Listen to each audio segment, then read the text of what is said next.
The clinking of silverware against porcelain was the only sound that dared to fill the silence. It was our first family dinner since the divorce papers were signed, a fragile truce held together by my mother's desperate need for normalcy. Across the polished mahogany table, my father, Arthur, sat at the head, a king in a castle of his own making. He'd always had a way of making any room feel like his personal courtroom, and tonight I was undoubtedly on trial. My ex-husband, Mark, was a ghost at this table, a name no one dared to speak, but his presence lingered in the empty chair beside me and in the sympathetic glances my mother kept shooting my way. We had been together for 10 years, a decade of shared dreams and quiet compromises that had unraveled thread by thread, leaving me with a hollow ache in my chest. The end had been quiet, a slow burn of realizing we were two strangers sharing a mortgage. There was no grand betrayal, no screaming matches, just the deafening silence of a love that had run its course. I was pushing a single pea around my plate, trying to build up the courage to excuse myself, when my father cleared his throat. The sound was like a gavel striking wood, demanding immediate and absolute attention. "So, Olivia," he began, his voice laced with a familiar, condescending tone he reserved for what he called my life lessons. He took a slow sip of his wine, his eyes glinting under the chandelier. "I hear Mark is already seeing someone new. A lawyer, isn't she? Smart girl.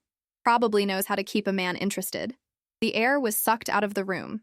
My mother froze, her fork halfway to her mouth. I could feel the heat rise in my cheeks, a familiar sting of shame and anger. This was his method, a sharp surgical strike aimed at the most vulnerable part of you, delivered with a smile that never quite reached his eyes. I tried to keep my voice steady, a feat that required every ounce of my strength. "Dad, please, not tonight." He chuckled, a low rumbling sound that made my stomach clench. "Why not? It's a simple observation. It's a tough world out there. A man has needs, and if his wife can't meet them..." He let the sentence hang in the air, a poisoned dart. He then turned to my mother, who was now pale. "See, Eleanor? This is what I was talking about. She's too sensitive. Life isn't a fairy tale. Sometimes you fail. And when you fail this badly..." He gestured towards me with his wine glass, a dismissive flick of the wrist. "Well, it's almost impressive. To lose a good man like Mark, it's a masterclass in failure." He took another sip of wine, his gaze sweeping across the table as if expecting a round of applause for his brutal honesty. He was waiting for the laughter, the validation from his audience. He looked at my mother, then at my younger brother, who was staring intently at his plate. My father's smile was wide, triumphant. He was the great Arthur, dispensing wisdom, and he was ready for his chorus. He mocked my divorce in front of everyone at dinner, I thought, the words forming a silent, bitter scream in my mind. And then he let out a short, sharp laugh, a sound of pure satisfaction. But when he laughed, no one else did. The silence that followed was heavier, deeper than before. It was a thick, suffocating blanket of disapproval. My mother placed her fork down with a soft, deliberate click. My brother finally looked up, his expression unreadable but far from amused.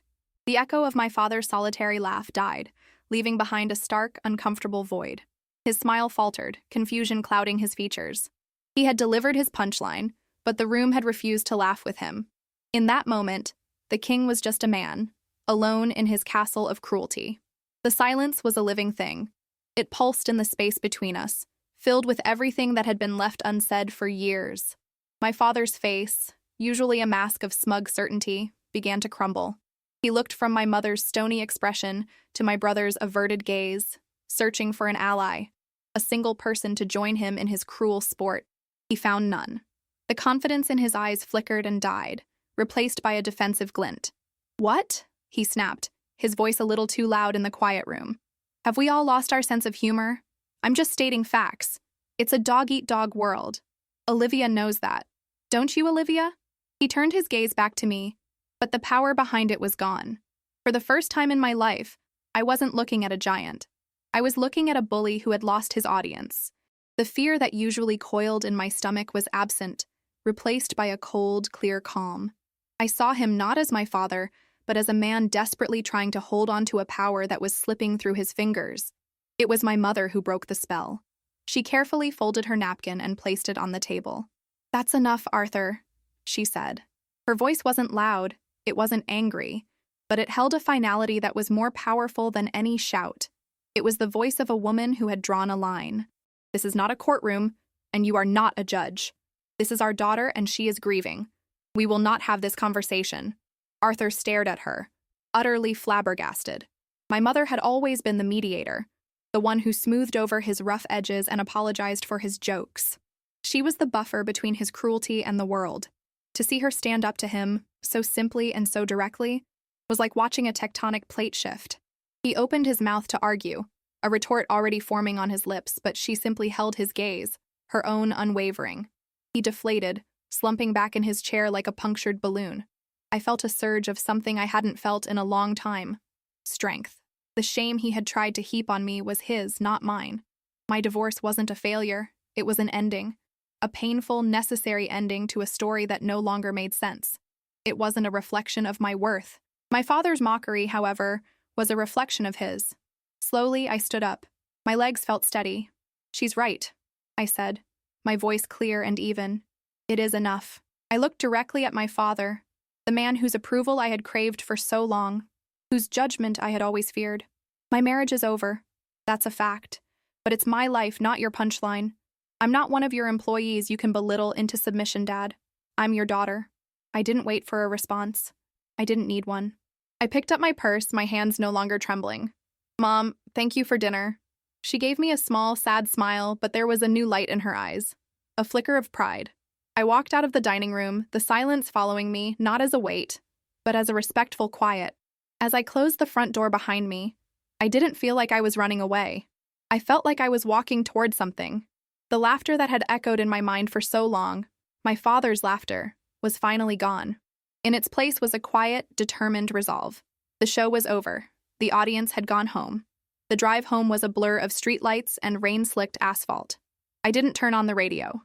For the first time, I didn't feel the need to fill the silence with noise, with distractions. The quiet in my car was my own.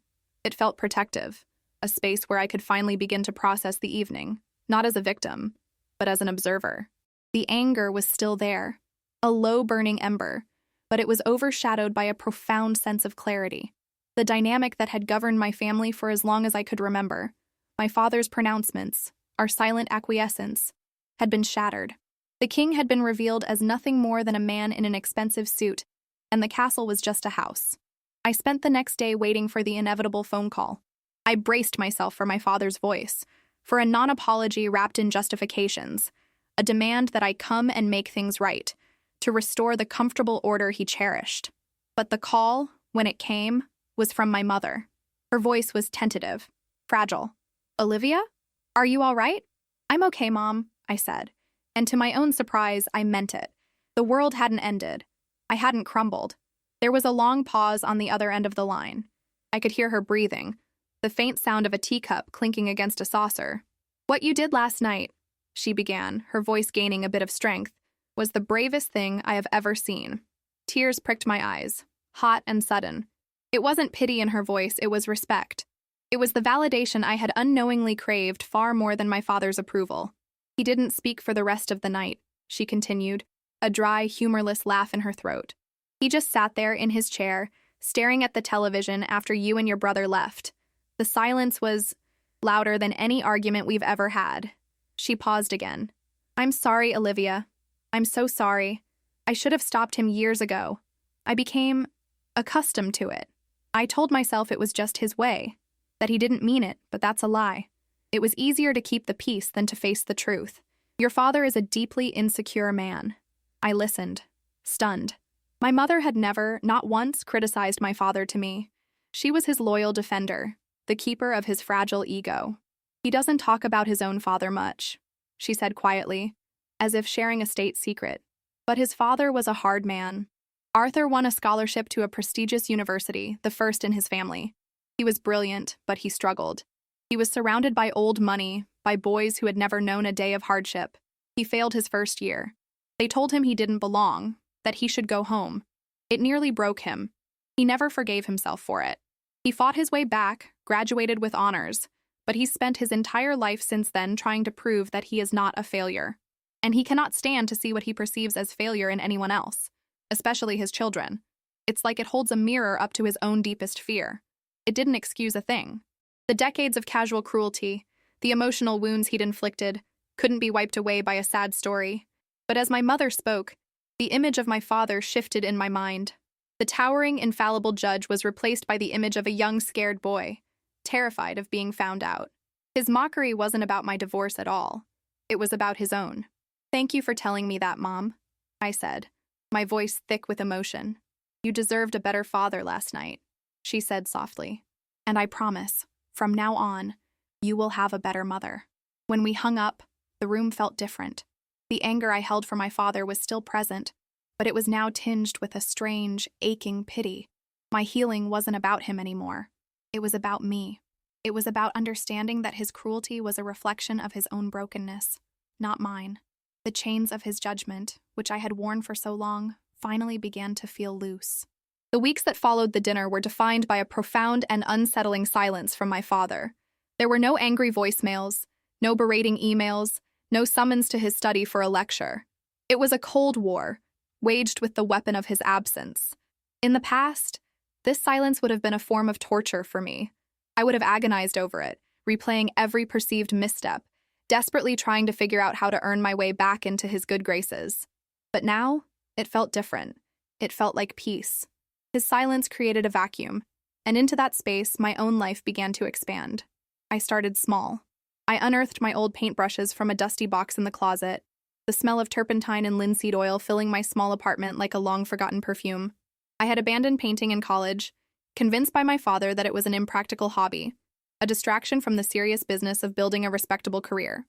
As I mixed colors on the palette, a vibrant turquoise, a fiery crimson, I felt a part of myself, a part I thought long dead, stir back to life. My first painting was a mess of abstract shapes and chaotic colors, an external expression of the storm I had weathered. But as I worked, something began to shift. The strokes became more deliberate, the colors more harmonious. I wasn't painting for an audience or for approval. I was painting for myself. I was reclaiming a piece of my own soul. It was during this period of quiet rediscovery that Mark called. His name flashing on my phone screen still sent a faint jolt through my system, but it was the ghost of a feeling, not a fresh wound. "Hey," he said, his voice hesitant. "We still have those boxes of photos and old vinyls in the storage unit. I think we should probably sort through them." The task felt monumental, a final archaeological dig through the ruins of our shared history. A part of me wanted to say just keep them, but I knew he was right. Closure required these small, painful acts of administration. We met at the storage facility on a gray Saturday afternoon. The air inside was cool and smelled of concrete and time. There, in the corner, were the boxes, labeled memories. For a few minutes, we worked in an awkward silence, dividing snapshots of holidays and smiling selfies into yours and mine. Then, Mark picked up a photo of me, taken on our trip to Italy. I was standing in front of a canvas in the Uffizi Gallery, my face alight with joy. "I'm glad you're painting again," he said softly, having seen my recent posts online. "You were always happiest when you were creating." His words struck me with their simple, unvarnished truth. He had seen it. He had known that about me. "I forgot," I admitted, my voice barely a whisper. "I forgot how much I loved it." He looked at me, his expression full of a gentle sadness that held no judgment. "For what it's worth, Olivia," he said, "I'm sorry. For everything. For letting that spark in you fade. It wasn't a failure. We were not a failure. We were just two people who got lost. It wasn't all on you, not even close." And in that sterile, concrete room, surrounded by the ghosts of our past, I finally understood. My father had painted my divorce as my personal, monumental failure, but the man who had been the other half of that marriage saw it as a shared human sorrow. A sad ending, but not a final judgment. "Thank you, Mark," I said, and the gratitude was as real as the tears that welled in my eyes. "I'm sorry, too." We finished sorting the boxes with a new ease between us. As I left the storage unit, carrying my box of memories, I didn't feel the weight of what I had lost. I felt the lightness of a burden finally set down. My marriage hadn't been a masterclass in failure. It had been a chapter that was now, finally, closed. And my father, for all his pronouncements, hadn't even read the book. My apartment, once just a place to sleep, transformed into a sanctuary. Canvases, once blank and intimidating, now leaned against every wall, each one a vibrant testament to my rediscovery. They were filled with landscapes from my imagination, portraits of feelings rather than faces, and a recurring motif of a single, resilient tree weathering a storm. My art became my diary, my therapist, and my friend. It didn't just fill my apartment, it filled the empty spaces inside me. I reconnected with old friends, the ones who had known the before Olivia, the girl with paint under her fingernails and a fire in her eyes. We had long dinners filled with easy laughter and conversation that didn't require careful navigation. They saw my paintings and didn't speak of practicality or career paths. They spoke of beauty and emotion. They saw me. It was on a bright Tuesday morning, while sketching in a park, that my phone rang. It was my mother. Her voice was strained, tight with a panic she was trying to control. "Olivia, it's your father. He's in the hospital. He had an event, a heart issue." The world tilted for a moment. The sketchpad felt heavy in my lap. A dozen conflicting emotions swirled within me. A flicker of fear, a jolt of anger, and underneath it all, a deep, weary sadness. The image of the powerful, indomitable Arthur suddenly seemed fragile, breakable. Is he okay?" I asked, my voice betraying the shock. "The doctors say it was a mild heart attack. They have him stable. He's awake," she said, her voice cracking on the last word. He's asking for you." He was asking for me. Not demanding, not summoning. Asking. The word was so foreign in the context of my father that it took a moment to register. The old Olivia would have dropped everything and run, driven by a sense of duty and a desperate hope that this crisis would be the thing that finally earned his affection. But I was not the old Olivia. "I'll be there, Mom," I said, but the decision felt different this time. It wasn't made out of fear or obligation.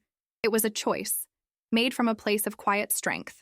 I was going not for the man who had mocked me, but for the man who was my father, the man my mother loved, the man who was lying in a hospital bed, scared. The hospital was a sterile maze of white walls and hushed urgency. I found his room and paused at the door, taking a deep breath. My mother was sitting in a chair by the window, her face etched with worry. And on the bed, looking impossibly small and frail against the stark white sheets, was Arthur. He was connected to a web of wires and monitors, each beep a reminder of his sudden mortality. His expensive suit was gone, replaced by a thin, pale blue hospital gown. The king was dethroned, stripped of all his armor. His eyes, which I had last seen glinting with cruel amusement, were now dull and clouded with fear. He saw me in the doorway, and for a moment I saw a flash of his old self, a flicker of defiance, of embarrassment at being seen in such a state. He opened his mouth and I braced myself for a sarcastic comment, a deflection. But no sound came out. He simply watched me, his expression a mixture of shame and something I couldn't quite decipher. My mother stood and came to me, squeezing my hand. "Thank you for coming," she whispered. I walked to the side of his bed. I didn't know what to say. There were 1,000 things I could have said, 1,000 accusations I could have hurled. But looking at him then, pale and diminished, the words felt pointless. The anger that had fueled me for so long had burned itself out, leaving behind a hollow, aching empathy. "Hi, Dad," I said softly. He flinched at the sound of my voice. He still wouldn't meet my eyes. He just gave a small, almost imperceptible nod. The great Arthur, the master of words, the man who wielded language like a weapon, was silent. And in his silence, I heard everything. I heard the fear. I heard the regret. And I understood that his kingdom of cruelty had been built on a foundation of terror, the terror of being seen as a failure, a fear that was now staring back at him from a heart monitor. I didn't need an apology. His silence was the most honest thing he had ever given me. I pulled the uncomfortable plastic chair closer to his bed, a silent sentinel in the beeping ecosystem of the cardiac ward. My mother, seeing some unspoken truce being formed, murmured that she was going to get a cup of tea, leaving us alone in the charged quiet. For a long time, neither of us spoke. The silence wasn't empty. It was filled with the weight of years, of things said and unsaid. Then, on an impulse I didn't fully understand myself, I took out my phone. I scrolled through the gallery, past the photos of friends and the mundane snapshots of daily life, until I found them, the images of my canvases. Without a word, I turned the screen towards him. I showed him the first one, the chaotic explosion of color I'd painted right after the dinner. Then the next, a landscape of a stormy sea. I showed him the resilient tree, its branches battered but reaching for the sky. I wasn't seeking praise or validation. I didn't care if he thought it was a waste of time. I simply wanted him to see a part of me that he had never known, a language I was speaking that was entirely my own. He stared at the small screen, his brow furrowed. He swiped a finger, clumsy and slow, to the next picture, and the next. His eyes lingered on the painting of the tree. I saw his throat work as he swallowed. He looked from the phone back to my face, and for the first time his gaze was clear. The fear was still there, but it was joined by something else, a dawning, painful recognition. He wasn't just seeing paintings. He was seeing my story, a narrative he had tried to write but which I had reclaimed. He slowly lifted a hand, trembling slightly, and pointed a single finger at the screen, at the tree. "That one," he rasped, his voice a dry whisper, rough from disuse. "It's strong." And that was it. Not an apology, not a confession, not a grand declaration of change. Just 2 words. But in the barren landscape of our relationship, it was a seed. It was an acknowledgement that my strength was not a failure, but a thing of worth. A tear slid down my cheek, a quiet release. I simply nodded, put my phone away, and sat with him in a new kind of silence, one that felt less like a war and more like a tentative peace. Months passed. My father recovered, his brush with mortality leaving him quieter, more subdued. Our conversations were stilted and awkward, circling the edges of the vast chasm between us. But the mockery was gone. The cruelty had been silenced, replaced by a cautious, uncertain respect. The fear I'd once had of him was gone, and without it, I was free. My life, once a grayscale sketch, bloomed into full color. I rented a small studio space and prepared for my first art show. It was a modest affair in a local gallery, but to me, it felt like the grandest opening at any museum. The night of the show, the room buzzed with the chatter of friends and strangers. My mother was there, her face beaming with a pride that was fierce and absolute. She moved through the room like my personal ambassador, her joy a tangible thing.